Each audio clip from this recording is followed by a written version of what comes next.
star-studded big money match game 77. And now, here's the star of match game 77, Gene Rayburn.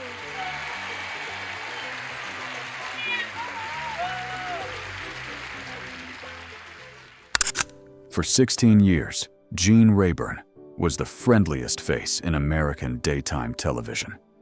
Tall, tanned, perpetually grinning, holding that absurdly long microphone like a fishing pole, he walked the aisles of Match Game while Brett Somers and Charles Nelson Riley bickered, and Richard Dawson kissed every grandmother in the studio audience. The show ran from 1973 to 1979 on CBS, then for 3 more years in syndication. At its peak in the middle of the 1970s, it was the #1 program on daytime television, beating the soap operas in their own time slot. Mothers watched it while folding laundry. Children homesick from school watched it in pajamas. Old women watched it in nursing homes. Gene Rayburn looked to all of them like a man who had been born laughing. That was the public man. The private man was someone else entirely. The boy underneath that grin had buried a father he could not remember, buried a brother he had loved, and grown up under a mother who told him out loud more than once that one of those deaths was his fault. He did not talk about any of it on Match Game. He did not talk about it in interviews. He carried it the way men of his generation carried things, which is to say alone. This is the story Gene Rayburn never told on television. It begins in a coal town in southern Illinois in the year 1917, with a baby who already had 3 names before he could speak any of them. He was born on December 22, 1917, in the small mining town of Christopher, Illinois. The name on the birth certificate was Eugene Peter Jelinich. His parents, Petar and Maria, were Croatian immigrants. They had come over from a village in what was then the Austro-Hungarian Empire, looking for what every immigrant of that generation came looking for, which was simply more. More food, more work, more space than the old country had been willing to give them. Petar Jelinich did not last long in his new country. He died on December 26, 1918, 4 days after his son's first birthday. The baby was so young that he would later say in the few interviews where he mentioned it at all, that he had no memory of his father whatsoever. Not a face, not a voice, just an absence shaped like a man sitting in the corner of every Christmas for the rest of his life. His mother, Maria, everyone called her Mary, was now a widow with 2 small boys and almost no English. She did what immigrant widows did in 1918. She moved. She took her sons north to Chicago, where there was a Croatian community, where there was work, and where within 11 months she found a second husband. His name was Milan Rubesa. She married him on November 10, 1919. From that day forward, the little boy was no longer Eugene Jelinich. He was Eugene Rubesa. He had not been asked. This is the first thing to understand about Gene Rayburn. By the time he was 2 years old, his identity had already been rewritten, once by death and once by his mother. He would rewrite it himself, later a 3rd time, in a radio station office holding a phone book. The man who would spend his career hosting a show called Match Game had spent his entire life trying to match the name on his microphone with the boy inside his head, and never quite succeeding. Gene's daughter Lynn, in interviews given decades later to the historian Adam Nadef, who wrote the only serious biography of her father, said something that nobody who had watched Match Game could have prepared themselves to hear. Her father, she said, called his own mother Crazy Mary. Not as a joke, he used it the way other people use a diagnosis. Mary Rubesa was by every account that survives her a deeply volatile woman. The stepfather Milan, by his stepson's description, was a man who took the path of least resistance, who did whatever Mary told him, because that was the easiest way to live in that house. And then there was Alfred. Alfred was Gene's older brother, the only full brother he had. Same father, same mother, same passage out of Croatia. The two boys were close in the way brothers in immigrant families had to be close. Alfred was the older one, the protector, the English speaker who walked the younger boy to school. When Gene was still a child, somewhere on the streets of 1920s, Chicago, Alfred was hit by a vehicle and killed. It is the next part that breaks the heart. Crazy Mary blamed Gene. She blamed her surviving son, the small one, the one who had just lost the only brother he had, for the death. And she said so. Not once. Not in a moment of grief that she later took back. As a fact. As a sentence handed down from the woman who was supposed to be the one safe place in the world for him. He carried that sentence for the rest of his life. The historian Nedeff put it plainly. The accusation, he said, was something Gene Rayburn had to live with. Live with meaning it never went away, and he never quite put it down. As an adult, Gene did try to do something about it. He went into therapy. His daughter Lynn told Nedeff that he spent years working with a therapist, but in classic Gene Rayburn fashion, he picked a therapist who was a devoted follower of Sigmund Freud, which means he spent years on a couch in the 1950s and 60s, going back again and again to a Chicago kitchen, and a dead older brother and a woman in an apron who said it was his fault. He did the work. Whether the work ever finished, nobody who knew him would say. This is the wound that everything else in his life was built on top of. Every joke, every wink, every long microphone walk down a CBS aisle. He had learned early and hard that the safest place in the world for him was the place where everyone was laughing. As long as the laugh was happening, the kitchen in Chicago could not get in. He climbed his way out the way bright children of poor immigrants did in the 1930s. He was senior class president at Lindblom Technical High School. He went to Knox College. He moved to New York to be an opera singer and could not afford the lessons because it was the Depression.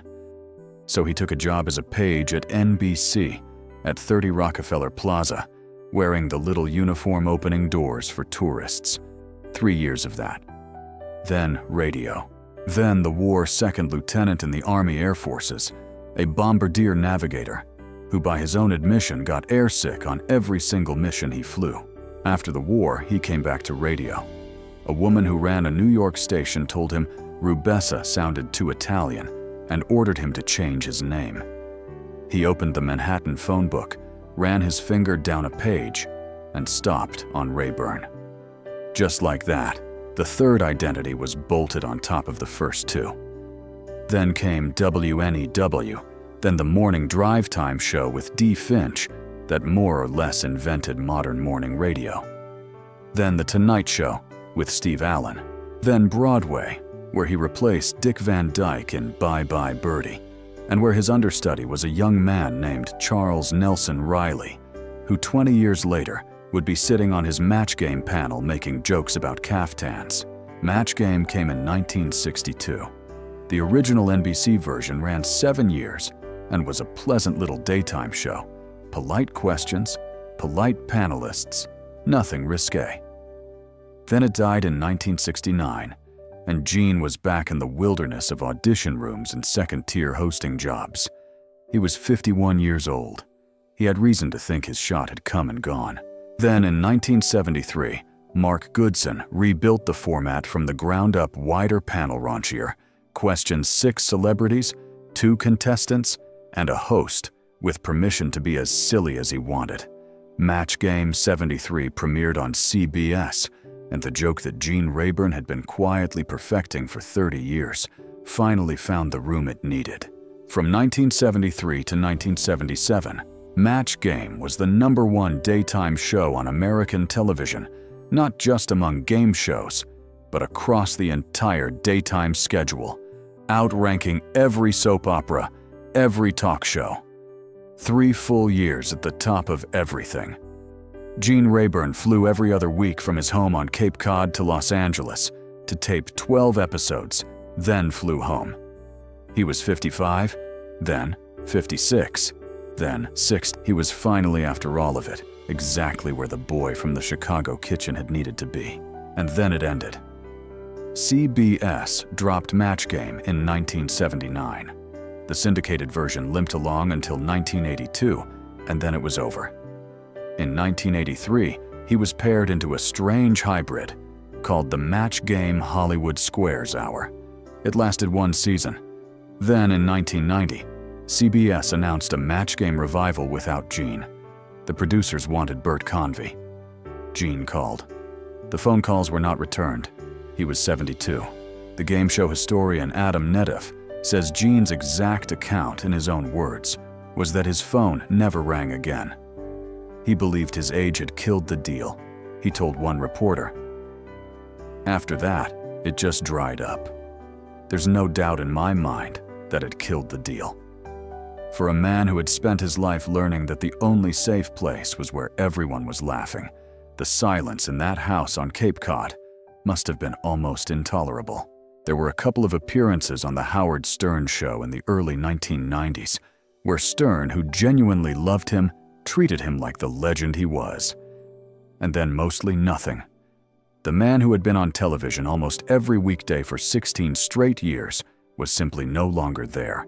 Helen Ticknor, his wife of 56 years, the former hat model from Canada, who he had married on December 23, 1939. One day after his 22nd birthday, died on October 13, 1996. They had been married longer than most of his viewers had been alive. Helen had been the one constant. She had been with him before the war, before Rayburn was even Rayburn, when he was still a hungry kid named Rubessa, with no money for opera lessons. She had appeared on screen with him a handful of times, including on a small game show called Tattletales in 1970, where viewers got to see for half an hour the only real person Gene fully trusted. When she died, Gene more or less disappeared. He stopped working. He stopped doing interviews. He moved out of Cape Cod and went to live with his daughter Lynn in Gloucester, Massachusetts. Those who saw him in those years said he had aged 10 years in a few months. The dementia came in soon after. Memory had been the engine of his entire career. He could host a show banter with 6 celebrities, work the audience, keep track of 2 contestants, and remember every cue, every commercial break, every name in the room. Now that engine was failing. Lynn would later say her father, who had been so quick with a joke for 60 years, was sometimes not sure what day it was. She cared for him in her own home. She did not put him anywhere. She let him stay. In October of 1999, frail and ill, he flew one last time across the country. The Academy of Television Arts and Sciences was giving him a Lifetime Achievement Award. He could have sent a video. He did not. He came in person. He stood up. He accepted the award from the industry that had stopped returning his calls 9 years earlier, and then he flew home to his daughter's house in Gloucester. Just before going, witnesses said he had spent time visiting one last round of the panelists. He had loved the ones still alive, saying in his own quiet way, goodbye. 1 month later, on November 29, 1999, Gene Rayburn died of congestive heart failure in his daughter Lynn's home. He was 81 years old. He was cremated. His ashes were spread in the garden behind her house. There was no big funeral, no televised tribute special, no parade. Most of America barely registered that he was gone. For the man who had once been the highest-rated face on daytime television, the exit was almost shockingly quiet. And yet, something does endure. The boy in the Chicago kitchen, the one whose mother told him a brother's death, was his fault that boy never got his day in court. But what he did with all of that pain was build the world's largest laughing room. Match Game still airs on cable and on streaming almost every single day somewhere in America. Somewhere on a screen, in a kitchen, in a hospital, in a nursing home, where an old woman is laughing at a joke from 1975. The boy who was told he was the reason for a death became the man who for 16 years made millions of strangers feel a little less alone at 3 in the afternoon. Crazy Mary lost. The smile won. Not by erasing what happened in that kitchen, but by carrying it every single day to work and turning it somehow into someone else's reason to laugh. That is the only redemption the story has. It might also be the only redemption any story like this ever gets. Gene Rayburn, Eugene Peter Jeljanich would have said it was enough.